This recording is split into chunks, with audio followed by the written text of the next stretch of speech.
बात करने वाले हैं एमसीयू से रिलेटेड कुछ ऐसी चीजों के बारे में जिसे आप लोगों ने देखा तो लेकिन नोटिस नहीं किया होगा। आमतौर पे मैं इसे 10 की लिस्ट में रखता हूं, लेकिन आज को मैंने नंबर्स कुछ बढ़ा दिए हैं और ये अप्रोक्सीमेटली 25 से भी ज्यादा हैं। तो चलिए बिना कुछ देरी किए वीडियो शुरू करते हैं। तो शुरुआत करते कुछ ऐसे माइन्यूट डिटेल्स से जिसे आप लोगों ने इग्नोर कर दिया होगा। तो guys, captain America civil war के एंड में हम लोग देखते हैं कि कैप्टन टोनी के लिए फोन छोड़ जाते हैं जिसे वो एवेंजर्स इन्फिनिटी वॉर के अंदर यूज करने ही वाले होते हैं। और उसके लिए जब वो उसे ओपन करते हैं तो हमें पता चलता है ये किस कंपनी का था। वो था AT&T। और ये जो AT और NT है ये वार्नर ब्रोस को ओन करती है, जिसके अंदर DC के सारे कैरेक्टर्स आते हैं। एवेंजर्स मूवी के अंदर हमें देखने को मिलता है कि चित्तौरी लेवियाथन्स हवा में उड़ रहे होते हैं और ये पॉसिबल हो पा रहा होता है उनके फ्लिपर्स की वजह से, जिसमें एंटी ग्रेविटी टेक मौजूद होती है जिसका इस्तेमाल करता है अल्ट्रॉन अपने सूट अपग्रेडेशन में। और जब वो आयरन मैन से इस डॉकयार्ड में मिलता है तो जो वो पहली बार अपनी ओर खींच रहा होता है ये उसी की मदद से कर पाता है। ये चीज हमें पता चलती है the art of age of Ultron वाली बुक से और मार्वल के विजुअल डिक्शनरी से। अब चलते हैं अगली डिटेल की ओर जो कि हमें देखने को मिलती है एवेंजर्स एंड गेम के अंदर, जहां पर हम ये देखते हैं कि थॉर बियर के बोतल को खोल रहा होता है स्टॉर्म ब्रेकर की मदद से, और वहीं पे बगल में हमें देखने को मिलता है आयरन मैन और हल्क के टॉय का सिर। इसके अलावा उस सीन से जस्ट थोड़ा पहले जब कॉर्ग कहता है कि उसे नूब मास्टर 69 परेशान कर रहा है तो थॉर हेडफोन ले लेता है, तो हमें कुछ सेकंड के लिए फोर्टनाइट का गेम प्ले दिखाया जाता है, जहां पर हम देख सकते हैं कि कॉर्ग का फोर्टनाइट नेम है रैग्नारॉक एंड रोल, जो कि ऑब्वियसली एक रेफरेंस है रैग्नारॉक का, जो कि थॉर रैग्नारॉक मूवी में हुआ था। अब थॉर रैग्नारॉक का जिक्र हो ही गया है तो उसके बारे में भी कुछ अमेजिंग चीजें मैं आपको बता देता हूँ। थॉर रैग्नारॉक पहली ऐसी मूवी थी जिसके अंदर होगन द ग्रीन को सबसे ज्यादा स्क्रीन टाइम दिया गया द वॉरियर्स ऑफ 3 के मुकाबले। इससे पहले उनका स्क्रीन टाइम उन लोगों के मुकाबले कम रहता था। इसके अलावा अगर आप देखें तो इस मूवी में एक आयरनी सी चलती है, जैसे कि थॉर जो कि गॉड ऑफ थंडर रहता है वो मूवी में इलेक्ट्रोक्यूट किया जाता है। इसके अलावा लोकी जो कि गॉड ऑफ मिस्चिफ है उसे थॉर ट्रिक कर देता है। इसके अलावा हेला जो कि गॉडेस ऑफ डेथ है वो मूवी के एंड में मर जाती है। इसी मूवी के अंदर जब हम देखते हैं स्टैनली का कैमियो, वो थॉर के बाल को काट देते हैं और यहाँ पर थॉर एज अ स्लेव रहता है ग्रैंड मास्टर के अंदर।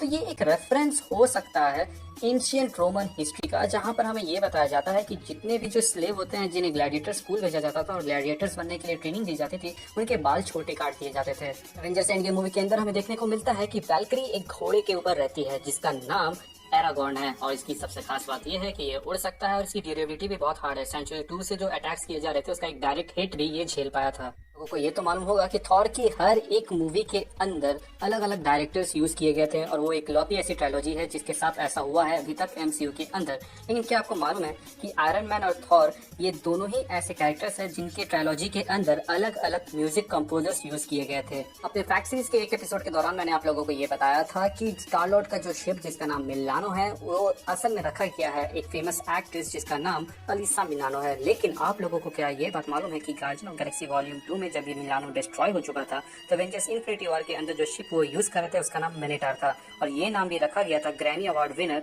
पैट बेनेटार के नाम पे। अवेंजर्स एज ऑफ अल्ट्रॉन के अंदर एक क्लाइमेटिक सीन आने वाला होता है जिससे पहले टोनी नताशा से कहता है कि नताशा किसी पेड़ के पीछे बैनर के साथ गाना गाने मत लग जाना, जिसके जवाब में नताशा कहती है कि बकवास बंद करो, हर कोई तुम्हारे जैसा नहीं हो सकता है। और फिर हमें कैप्टन अमेरिका सिविल वॉर के अंदर कुछ सेकंड के लिए ये दिखाया जाता है कि जहाँ पे सब कोई असेंबल हो रहे होते हैं वहाँ पर टोनी ब्लैक विडो को लिफ्ट देता है, जो कि कंटिन्यूटी को दिखाता है। एंड इस सीन से पहले हमें टोनी स्टार की जब एंट्री दिखाई जाती है तो जब वो लैंड करते हैं तो स्क्रीन नहीं हिलता है, लेकिन जैसे वॉर मशीन लैंड करता है तो स्क्रीन हिलता है, जो कि ये दर्शाता है कि वॉर मशीन का जो आर्मर है वो हैवी है कंपेयर टू टोनी स्टार का सूट। अब चलते हैं अगले इंटरेस्टिंग डिटेल की ओर जो कि हमें देखने को मिली Captain America the First Avenger movie के अंदर, जहां पर हम कैप्टन के राइट साइड में यहाँ पर कोरोना बियर बॉटल का एक फोटो देख सकते हैं और लेफ्ट साइड में आप देख सकते हैं एक वायरस टाइप आइकन। अब आप समझ ही गए होंगे कि मेरा इशारा किस और है। इसके अलावा आयरन मैन 1 मूवी के अंदर हमें दिखाया जाता है कि टोनी स्टार्क मार्क 2 को लेकर आसमान के सारे ऊंचाइयों के रिकॉर्ड्स को तोड़ रहा होता है और इसी बीच उसका आर्मर फ्रीज हो जाता है, जिसके बाद से उसके आर्मर में पावर सप्लाई नहीं जा रही होती है,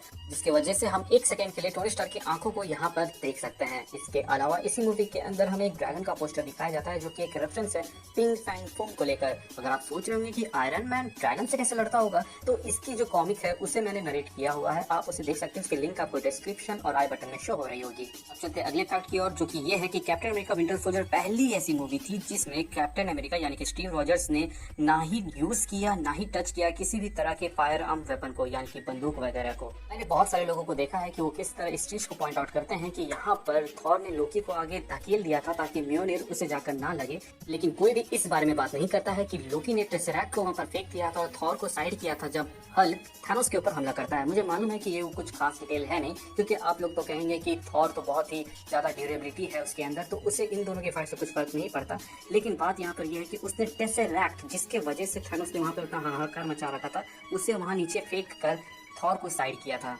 मेरे सीन को बताने का मकसद सिर्फ इतना है कि जिस तरह पाकिस्तानी फैन ने ये कहा था कि प्यार जो है ना वो दोनों तरफ से होती है, उसी तरह जिस तरह थॉर लोकी को प्यार करता है, उसी तरह लोकी भी थॉर को एज अ भाई उतना ही प्यार करता है। इसके अलावा मूवी के एंड में थानोस थॉर को कहता है you should have gone for the head, और मूवी के स्टार्टिंग में हम देखते हैं कि थॉर एक छोटे से रॉड को लेकर थानोस के हेड पे ही मारता है पहली बार। तो स्ट्रेंज जब लोकी और थॉर को नॉर्वे में टेलीपोर्ट करते हैं तो आप यहाँ पर देख सकते हैं कि थॉर हंस रहा था, लेकिन क्योंकि वो थोड़ा दूर में खड़ा था और फोकस लोकी के ऊपर था तो ये थोड़ा हेजी है। लेकिन अब यही सीन में हमें दिखाया जाता है कि थॉर सीरियस हो जाता है क्योंकि वो वहाँ पर ओडिन से मिलने गया हुआ है। एमसीयू मूवीज के अंदर नंबर 12 का बहुत ही ज्यादा इंपॉर्टेंस रहा है। एवेंजर्स मूवी के अंदर टोनी पेपर को 12% का क्रेडिट देता है। इसके अलावा guardians of the Galaxy movie के अंदर जब रॉकेट पूछता है कि कितना परसेंटेज ऑफ प्लान तुम्हारे पास है, जिसके जवाब में क्विल कहता है 12%। इसके अलावा Avengers age of Ultron movie के अंदर ये थ्रो यानी कि क्विकसिल्वर स्कारलेट विच से कहता है कि तुम्हें मालूम है ना मैं तुमसे 12 मिनट कम बड़ा हूँ। इतने में अगर आपका मन ना भरे तो मैं आपको बता दूं कि एवेंजर्स इन्फिनिटी वॉर मूवी के अंदर एग्जैक्टली 12 मिनट के आसपास में टोनी ये कहता है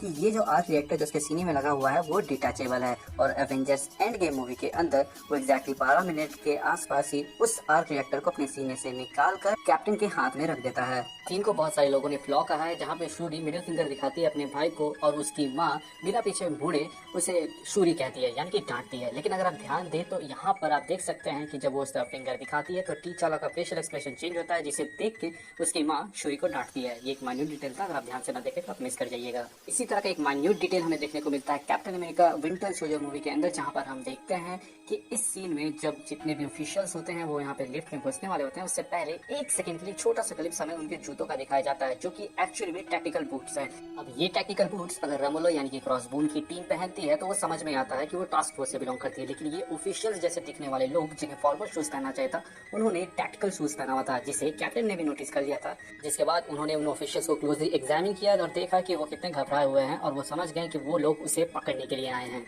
एवेंजर्स एंड गेम मूवी के अंदर ऑन योर लेफ्ट वाला रेफरेंस तो हर किसी ने पकड़ लिया था, जो कि था captain America winter soldier movie से। लेकिन क्या आप लोगों ने इस चीज पे ध्यान दिया था कि उन लोगों के वहां आने से पहले ही सैम का ट्रांसमिशन कैप्टन को सुनाई देता है, और ये कैसे मुमकिन हो पाता है? तो गाइस इसका जवाब है ब्लैक पैंथर मूवी के अंदर, जहाँ शूरी बताते हैं कि इन ट्रांसमीटर की रेंज अनलिमिटेड है और इसीलिए वो पोर्टल खुलने से पहले ही उतनी दूर से यानी कि वाकांडा से ही यहाँ पर अपना जो मैसेज था वो क्लियरली पहुंचा पा रहा था। काश ऐसे ही कुछ ट्रांसमीटर थॉर को भी दे दिया गया था वाकांडा के फाइट सीक्वेंस के दौरान, ताकि उसे वो टाइम पे वो इन्फॉर्म करके थानोस को रोकने के लिए बुला लेते। और जब कैप्टन ने कॉल दिया कि सब कोई वहां पर आए तो उस वक्त थॉर वहां पर वो नहीं आ पाया था क्योंकि उसके पास ट्रांसमीटर नहीं था। ग्रूट क्योंकि ग्राउंड लेवल में फाइट कर रहा था, वो टीम के साथ मूव कर रहा था, इसीलिए टाइमली वहां पर मूव कर पाता है। लेकिन थॉर के पास ट्रांसमीटर ना होने के कारण से वो वहां पर लेट आता है, और उसके बाद क्या हुआ ये तो आप लोगों को मालूम है ही। स्पाइडरमैन होमकमिंग के अंदर 2 दफा ऐसा दिखाया जाता है कि पीटर पार्कर कोई नोट कहीं पे चिपका के या फिर छोड़ के जाता है, जहाँ पर हमें ये देखने को मिलता है कि वो डेलिबरेटली कुछ इस तरह लिखता है कि स्पाइडरमैन एक साथ ना लिखा है, स्पाइडर के बाद एक हाइफन वहाँ पे रह जाए।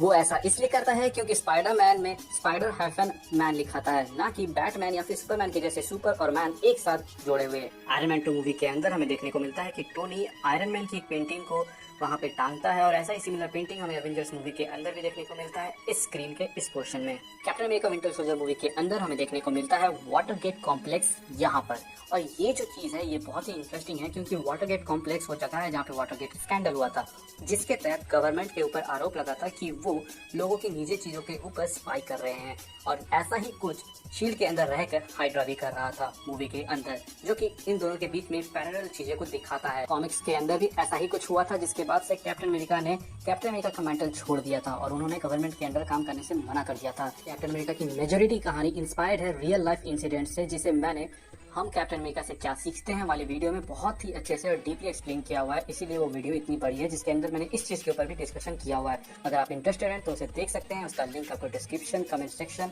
और आई बटन में क्लिक करने से शो होगा और वीडियो के एंड में भी होगा। Spiderman far from home movie के अंदर जो लास्ट सूट पीटर पार्कर पहनता है, जिसे उसे खुद ने बनाया होता है, उसका नाम पॉस्को है। आयरन मैन का हेलमेट जब पहली दफा हमें आयरन मैन 1 मूवी में दिखाया गया था, उस वक्त जिस तरह रखा गया था उसी तरह एवेंजर्स एंड गेम मूवी के अंदर भी रखा गया था। अगर आप ध्यान दें तो पीटर पार्कर जो कि